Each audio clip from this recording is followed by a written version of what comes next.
Sit with me for a moment. I want to talk to you about a phrase you've probably heard before. Fortune favors the bold. Not the lucky, not the talented, not the connected, the bold. And if you really think about it, you already know this is true. Because every major turning point in your life, every breakthrough, every opportunity, every shift came after a moment where you chose courage over comfort. You didn't drift into growth, you stepped into it. Part 1. The lie you were taught. Somewhere along the way, you were taught to wait. Wait until you're ready. Wait until you're qualified. Wait until you feel confident. Wait until the timing is perfect. But here's what no one tells you. Fortune doesn't reward waiting, it rewards movement. Machiavelli understood something about life that most people still resist. He said, fortune controls half of our actions. Half. That means the other half? That's yours. And I want you to really sit with that. Half of your life, your direction, your decisions, your risks, your effort is yours. But most people surrender far more than half.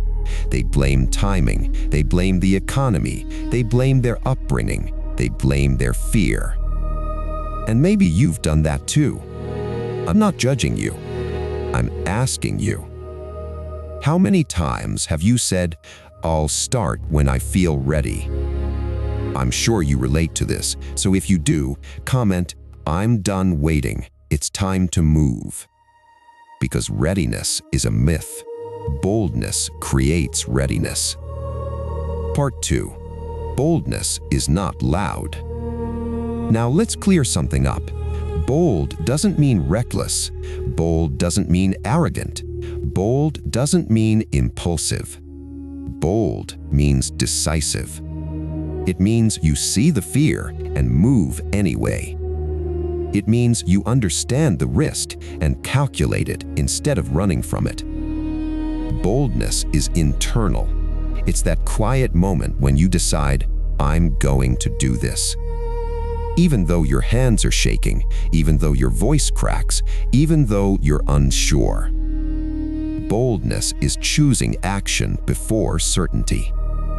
And I know you felt this tension before, that moment where you knew what you wanted to say, the opportunity you knew you should take, the call you knew you should make, the business you knew you should start, the boundary you knew you should set.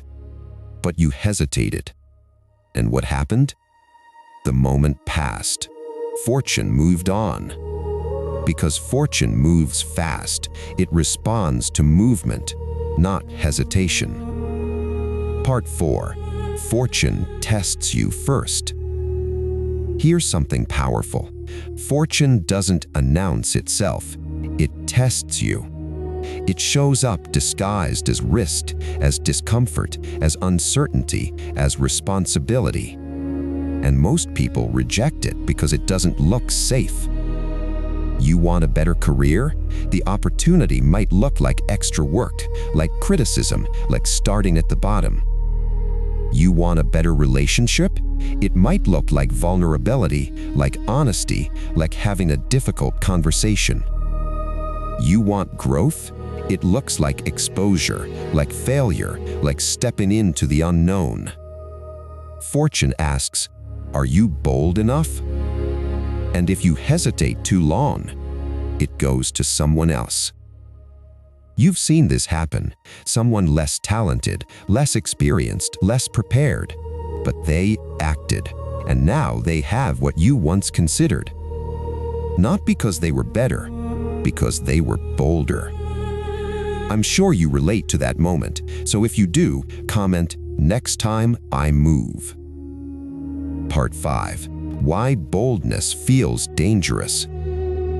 Your brain is wired for safety. Safety equals survival. Survival equals comfort. Boldness disrupts comfort, so your mind creates stories. What if I fail? What will they think? What if I embarrass myself? What if it doesn't work? But let me ask you something deeper. What if it does? What if that one decision changes everything? Most people overestimate the risk of action and underestimate the cost of inaction. Regret is heavier than failure. Failure teaches, regret lingers. And I want you to imagine yourself 5 years from now, looking back at today. Will you be grateful you acted? Or will you say, I wish I had tried? Fortune favors the bold because bold people accumulate experience, and experience compounds. Part 6. Boldness builds identity. Every bold decision changes who you are, not just your circumstances, your identity.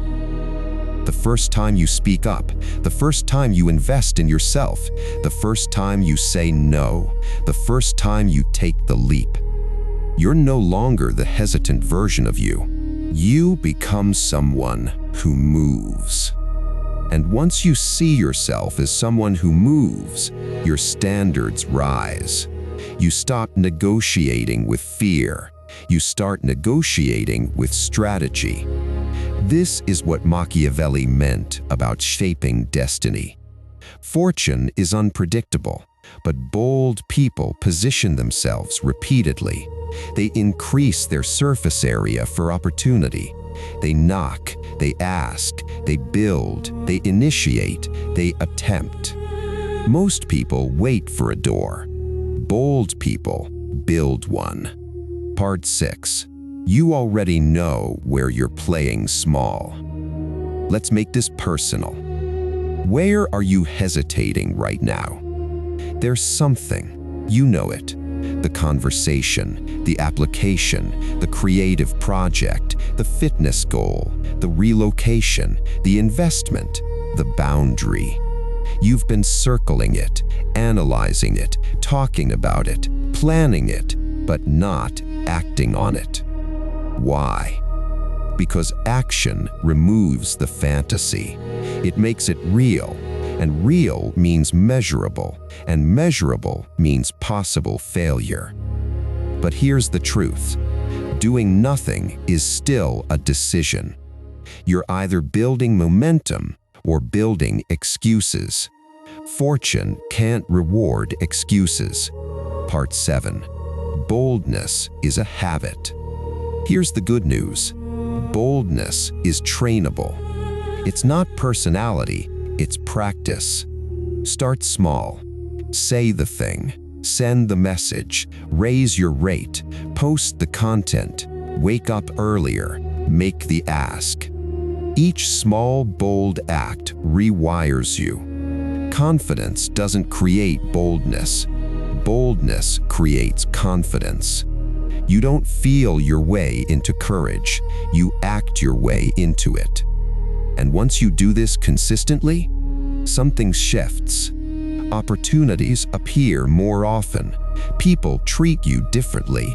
You respect yourself more because you know deep down you're no longer passive. You're intentional. Part 8. The energy of movement. Fortune favors the bold because movement creates visibility. When you move, you're seen, you're heard, you're remembered, you're considered. Stagnation makes you invisible, and invisible people are rarely chosen. Not because they aren't capable, but because they aren't visible. You don't need to be perfect, you need to be present. And presence requires action. Part 9. The reality check. Let me be honest with you. Being bold doesn't guarantee success. It guarantees growth. Sometimes you will fail. Sometimes you will miscalculate. Sometimes it won't work. But here's what you gain: clarity, resilience, reputation, skill, adaptability. And the next time fortune circles back, you'll be sharper, stronger, ready. Boldness compounds. Part 10. Your move. So here we are. You've been waiting for confidence, for validation, for certainty. But fortune is waiting for boldness. Right now, in your life, there is a decision hovering. It's uncomfortable, but it's necessary. And you already know what it is. So I'm going to ask you directly, what would the bold version of you do today? Not next year, not next month, today. Because the window doesn't stay open forever. Fortune respects urgency. If this resonates with you, if you're tired of hesitating, comment, "Fortune favors me because I move." Not because you're lucky, not because you're chosen, but because you're done standing still. Closing reflection. You don't control everything, but you control more than you think. Half is fate, half is you. And the difference between a life of regret and a life of impact is often one bold decision made at the right time. So move, speak, act, choose. Because fortune does not reward the timid. It rewards the one who steps forward. And that can be you, starting now.